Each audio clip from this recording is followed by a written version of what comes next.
Daf Yomi, Daf Yomi, Daf Yomi, tractate Shevuot. We're pretty close to the holiday of Shavuot or Shevuos, and we're learning Shevuos. Shevuos, page 29a, top of the page with the words V'achal te'enim v'yifish korban. He unwittingly ate figs and set aside an offering for breaking the second oath.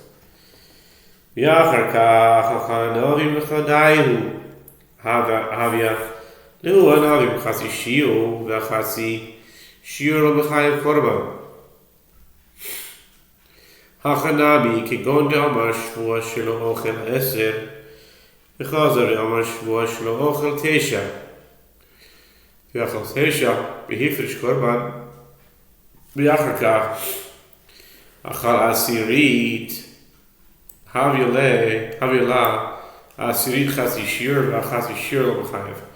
He unwittingly ate figs and set aside an offering for breaking the second oath, and afterward he unwittingly ate grapes alone.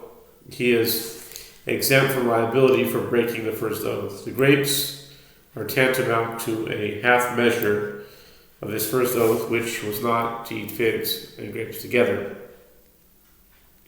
And one is not liable to bring an offering for a half measure.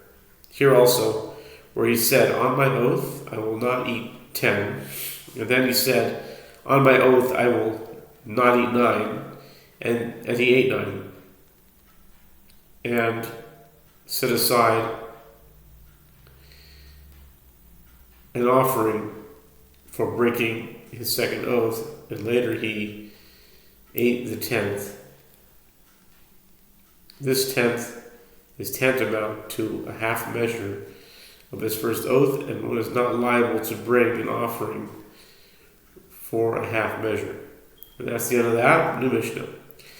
Ezo hi shvuashav nishma l'shanois es hayadua le'adam amar alamud shelo even shel even shu shel zahav ve'al ish shehu isha ve'al isha shehu ish.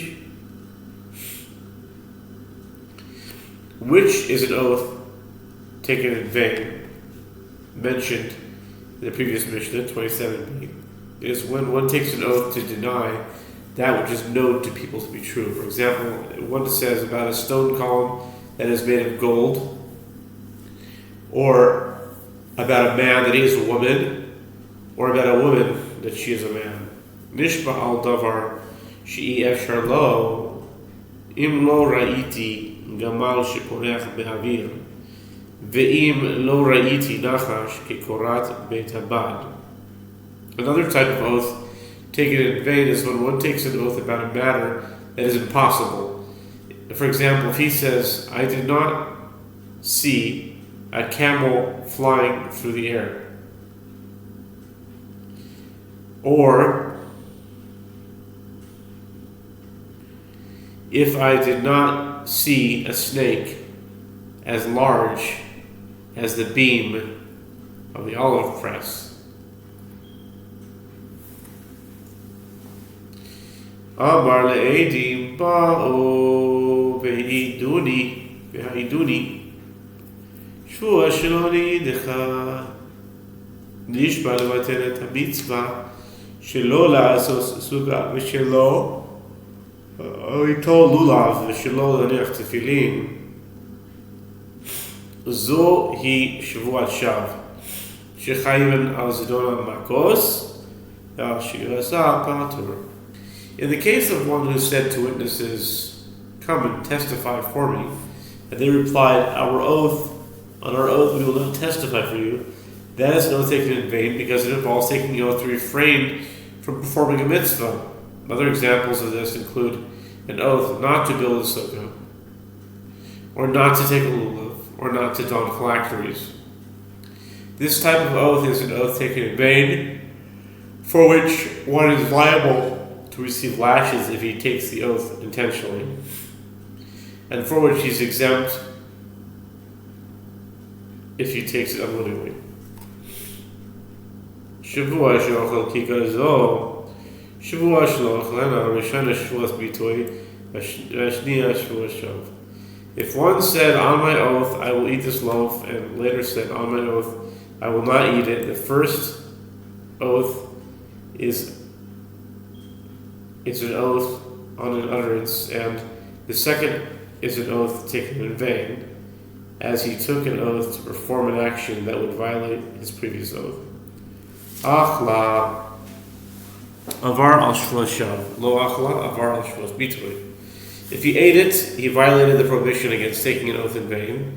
If he did not eat it, he violated the prohibition against breaking an oath on an utterance. That's the Mishnah. Now, the Gemara says, Amar Ula, Yehoshua nikar l'shlosh b'nei Adam. With regard to an oath taken in vain that denies that which is known to people, Ula says, it is considered known to people when it is a fact that is known to three people. Nishba al davar she'i asher lo im lo re'iti gam al porech be'avir shvua she're'iti lo ka'amar my im lo re'iti by Amar Tane shvua she're'iti rave Amar be'omer ya'asru kol peirois shev'oilem alai. The Mishnah describes an oath taken in vain, or one takes an oath about a matter that is impossible. For example, where one says, if I did not see a camel flying through the air. The Gemara points out, the Tana of the Mishnah did not say, on my oath I saw. What is the meaning of I did not see? Abaye said, amend the language of the Mishnah and teach. On my oath, I saw.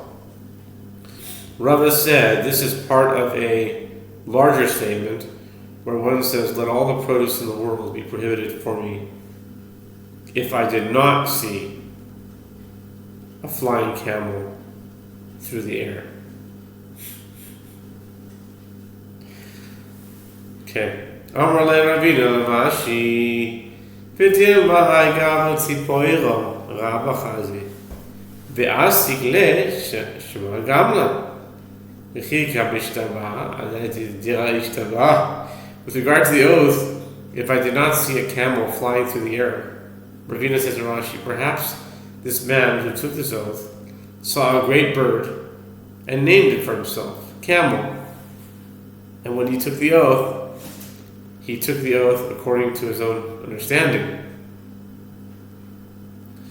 Chitema batar pume azlinan, v'lo azlinan batar date, v'hatanya כשמשביעין אותו אומרים לו הווה יודע שלא על דעתך אנו משביעין אותך אלא על דעתנו ועל דעת בית דין מה יתאמה לאו משום דמרין אנתומה איס גונדרה יבלה ויעסק להו זוזה דחי כמשתבע הדעתה דיתה כמשתבע.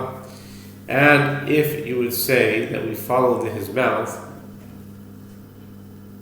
meaning the generally accepted meaning of what one says, and we do not follow his understanding,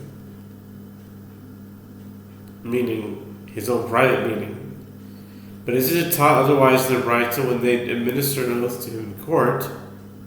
The judges say to him, know that it is not according to your own understanding that we administer this oath to you, but according to our understanding and according to the understanding of the court.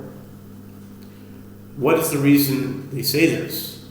Is it not because we say, perhaps he gave tokens, iskundere, to his creditor, but he calls them for himself, dinars, so that when he takes the oath, it is according to his own understanding that he takes the oath, since in principle it is possible for him to take an oath according to his private meaning of the words.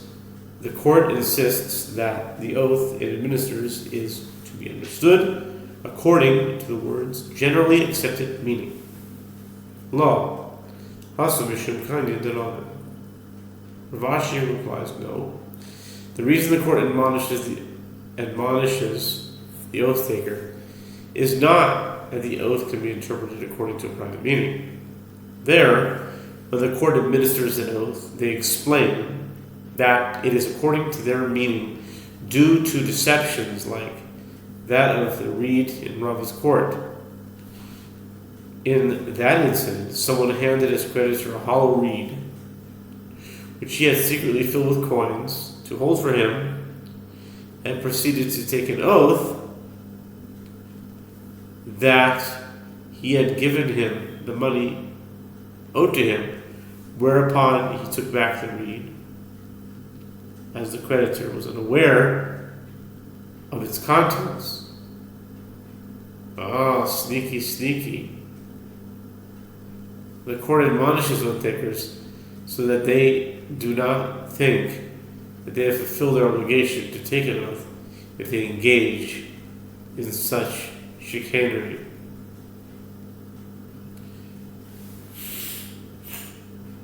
Tashema v'chein masinu k'shishtava Moshe et Yisrael amar lahem דעו שלא על דעתכם אני משפיע אתכם, אלא על דעת המקום ועל דעתי.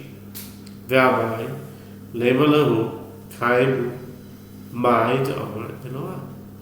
לאו משום דמאסקה דעיתיו, אבל דזוהרה.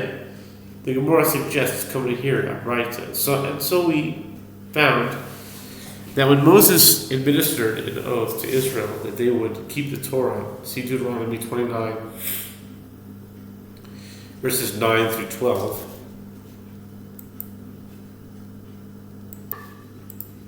See Deuteronomy 29, 9, 12. He said to them, know that I am not administering this oath according to your understanding, but according to the understanding of the omnipresent, and according to my understanding. And why not let him simply say to them, keep that which God said? Is it not that he insisted on admonishing them because he was concerned lest they direct their oath in their minds to idolatry, saying that they are taking an oath of loyalty to God, but privately intending the oath to be for idolatry? This indicates that the content of an oath can be affected by the oath taker's private meaning. Lo, mishum depoy zara nami ikre Eloah, tichsiv Elohei chesed Elohei zav. The Gemara rejects this. No, Moses explicitly indicated that the oath was according to God's and his own understanding, because idolatry is also referred to with the word God. As it is written, you shall not make with me gods of silver or gods of gold. Exodus 20:20.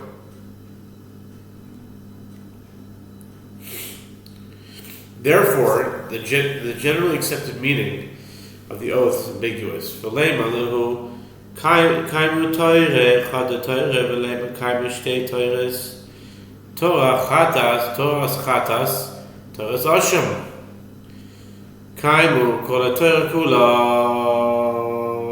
avodah zara the Omar Mar Chamura avodah zara shekol hakofer ba kimode bechol haTorah kula. The Gemara suggests if private meanings do not affect the content of an oath, let Moses merely say to them, keep the Torah. The Gemara explains they could then have taken an oath to keep only one Torah, either the written or the oral Torah. The Gemara suggests that let him say, keep two Torahs. The Gemara explains the word Torah also has a narrower meaning.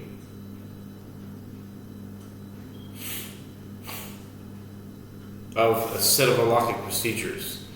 The Jewish people could then have limited the oath to the law of the sin offering or the law of the guilt offering. The Gemara suggests let Moses administer an oath to keep the entire Torah. The Gemara replies, that could have been understood as referring only to the prohibition of idolatry. As the Master says, the prohibition of idolatry is so severe that with regard to one who denies idol worship, it is as if he affirms the entire Torah. V'leima lehu kaima mitzvah, chada mitzvah, kaima mitzvos, tarti kol mitzvos kulan, mitzvos tzitzis yomer mar, shekula mitzvos tzitzis keneged kol mitzvos kulan. The Gemara suggests that let him say to them, keep the mitzvah, meaning that which you commanded. The Gemara replies, that could have been understood as referring to only one mitzvah. The Gemara suggests, let him say, keep mitzvot, meaning in the plural. The Gemara replies, that could be understood as referring to only two mitzvot. The Gemara suggests, let him say, all the mitzvot in their entirety. The Gemara replies, that could be understood as referring to the mitzvah of ritual fringes. As the Master says, the mitzvah of ritual fringes is equivalent to all the other mitzvot. V'leima lehu kaim l'sheish me'os u'shloish esrei mitzvos v'tamech leima lehu al dati al dat makom lamali. The Gemara suggests that let him say to them, keep 613 mitzvot. The Gemara replies, and according to your reasoning, let him simply say, take the oath according to my understanding. Why do I need for him to say according to the understanding of the omnipresent? Okay? And now we are on 29b. We're turning to Shevuos 29b. Ela ki echidelo tehevi afar al-shvusayu.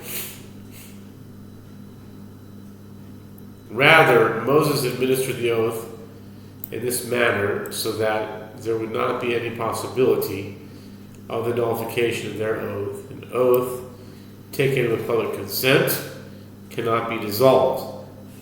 In this case, Moses and God constitute the public that gives its consent to the oath administered to the people. This was the reason for Moses' insistence that the oath was taken according to his and God's awareness. It was not because there was a possibility that the people could take the oath according to a private meaning. V'im lo reisi nachash k'koras beis habad v'la v'ahu dehavi v'shnei shibul malka. And Shibul malka v'havi achad achazik telesar urvata tivna. The Mishnah teaches with regard to an oath about a matter that is impossible. For example, if I did not see a camel flying through the air, or if I did not see a snake as large as the beam of the olive press. The Gemara asks, and are there no snakes that large? But wasn't there a certain snake during the years of the reign of King Shapur, one snake that could contain, meaning swallow, 13 stables of straw? Amar Shmuel betaruf kulahu nami bitaref trifin bishigabo taruf. Shmuel said the size of the snake is not the subject of the analogy. The oath is referring to a snake that was as flat, like the beam of the olive press. The Gemara asks, aren't they all flat? The Gemara explains snakes' undersides are flat. This oath is referring to a snake whose back is flat.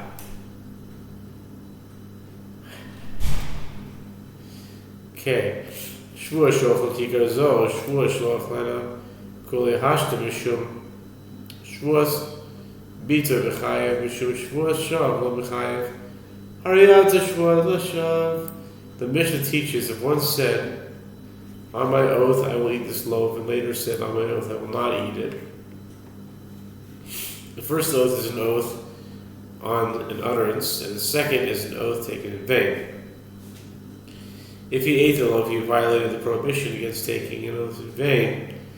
If he did not eat it, he violated the prohibition against breaking an oath on an utterance. The Gemara asks, now, if he did not eat it, he is liable because he violated his oath on an utterance.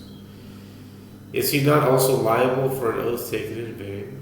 An oath was issued in vain when he took the oath not to eat the loaf, as this required a violation of the oath he had taken to eat it. Amar Yirmiyah Tane Af Al Shevuos Bitui. Rabbi Yirmiyah said, teach the Mishnah with this emendation. If he did not eat it, he also violated the prohibition against breaking an oath on an utterance. Okay, new Mishnah. Shevuos Bitui Noheges Banashim Banashim B'kroibim V'chloikim B'sheru V'sulin B'fnei Bezdin V'shiloi B'fnei Bezdin V'pi'atzmo V'chayavin Al Zedona Ma'akos V'ashigas Al Korban Olevio Red.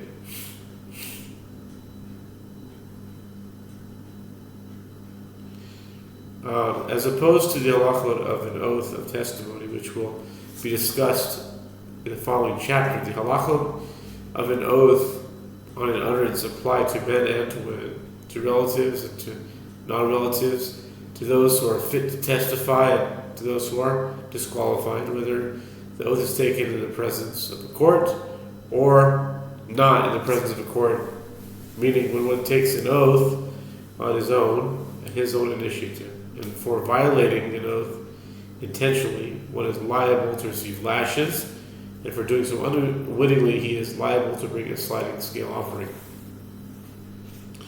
Shevuos shav noheges be'anashim u'menashim v'chaykim kroivim she'er usulin b'fnei bezdin v'shiloi b'fnei bezdin v'yatzo v'chayim v'al zedoin ma'akos v'al shigos v'patel.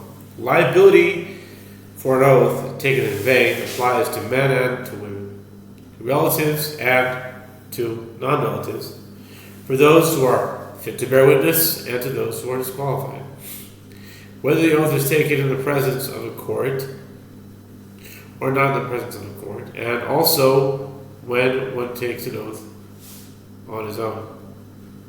And for violating an oath intentionally, one is liable to receive lashes, and for doing so unwittingly, he is exempt. Achazo v'achazo amushba v'pi acherim chayov im lo achalti hayom v'lo inachti tfil hayom mashbiach ani v'yomar amen chayav. With regard to both this, an oath on an utterance, and that, an oath taken in vain, even if he is administered, even if he is administered by the oath by others, he is liable. For example, if one said, I did not eat today, or I did not don phylacteries today, and another said to him, I administer an oath to you that your statement is true, and the former said, Amen, he is liable if the statement was false. Okay, that's the Mishnah. The Gemara says,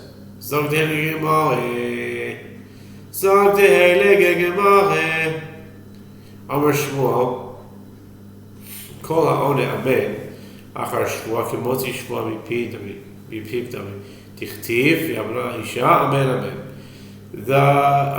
Shmuel says anyone who answers amen after being administered an oath is like one who expresses an oath with his own mouth, as it is written in the context of the oath administered to a sotah. A woman is suspected by her husband of having been unfaithful, and the woman shall say, Amen, Amen. Numbers 5:22.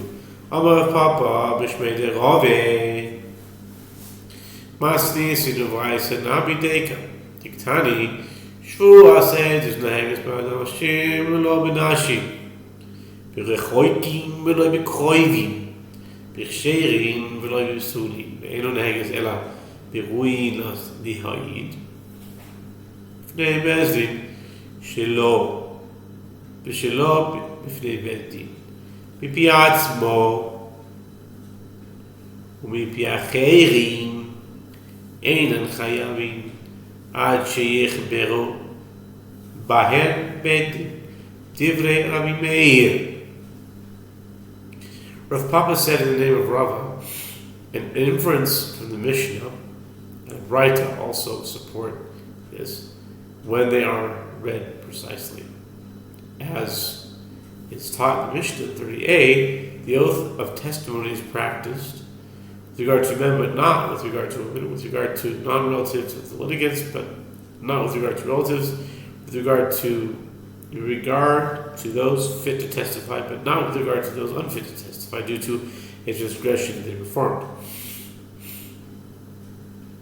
And the oath of testimony is practiced only with regard to those fit to testify. And this oath applies both in the presence of the court and not in the presence of the court, meaning when the witness takes the oath on his own, that he has no knowledge of the matter.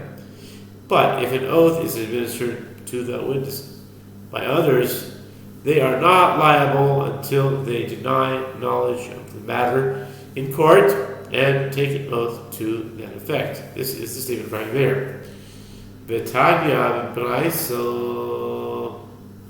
Shevuos ha'edus ketzad Amar le'edim Bo'u v'hidoni Shevua she'en anu oichlin lecha edus ein yodin lecha edus oy she'amu ein anu yodin lecha edus mashbi'an ani aleichem v'amu lo'im.